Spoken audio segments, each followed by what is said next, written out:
क्या आप जानते हैं कि भारत के सबसे प्राचीनतम नगर सिंधु सभ्यता में सोने की परख कैसे की जाती थी और उसका संबंध किस प्रकार से कौटिल्य के अर्थशास्त्र से जुड़ा है? और आज भी कुछ पारंपरिक सुनार इसी विधि का प्रयोग करते हैं। तो बिना किसी देरी के बताते हैं कि वो विधि है कसौटी का पत्थर। जी हाँ, बिल्कुल सही सुना, कसौटी का पत्थर। सिंधु सभ्यता के दो प्रमुख स्थल हड़प्पा और मोहनजोदाड़ो से दो काले पत्थर खुदाई में प्राप्त हुए थे। इन पत्थरों के सूक्ष्म अध्ययन से विशेषज्ञों को कुछ सुनहरी रेखाएं दिखाई दी। यह रेखाएं सोने से खींची गई थी, जिससे पता चलता है कि यह कोई साधारण पत्थर नहीं बल्कि वही पत्थर है जिसकी चर्चा आचार्य चाणक्य ने अपने अर्थशास्त्र में की है। अर्थशास्त्र के अनुसार सोने की सत्यता जांचने के लिए कसौटी के पत्थर पर सोने से रेखा खींचनी चाहिए अथवा सोने को थोड़ा सा उस पर घिसना चाहिए और फिर पाषाण पर आई रेखा के रंग के अनुसार स्वर्ण का परीक्षण किया जा सकता है। इन दो पत्थरों की खोज से पता चलता है कि सिंधु सभ्यता के लोग भी सोने का परीक्षण इसी विधि से करते थे और स्वर्ण परीक्षण की यह विधि सिंधु सभ्यता।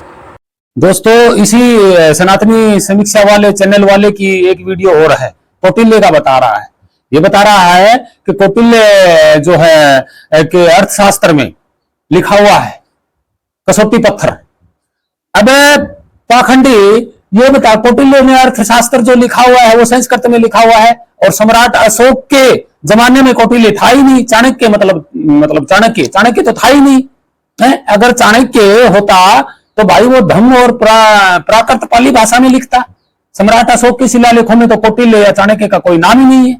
और कौटिल्य ने जो अर्थशास्त्र लिखा है चाणक्य ने, वो 1400 ईस्वी के बाद लिखा है और वो कौटिल्य ने नहीं लिखा, वो किसी ब्राह्मण ने लिखा है। नाम कौटिल्य का ले दिया, कौटिल्य चाणक्य का ले दिया है। चाणक्य एक ब्राह्मण था जो सम्राट अशोक के जमाने में था ही नहीं। क्यों झूठ बोल रहा है चंद्रगुप्त मौर्य के? पहली बात तो ये है। दूसरी बात कि कसौटी पत्थर अगर हमारी सभ्यता में था, कसौटी पत्थर सिंधु घाटी सभ्यता में, ये बता रहा है पत्थर की निशानी।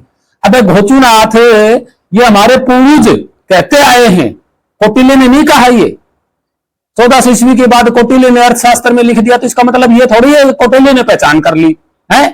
कसौटी पत्थर तो बहुत प्राचीन चला आ रहा है, हमारे पूर्वजों का शब्द है, भारतीय मूल निवासियों का शब्द है।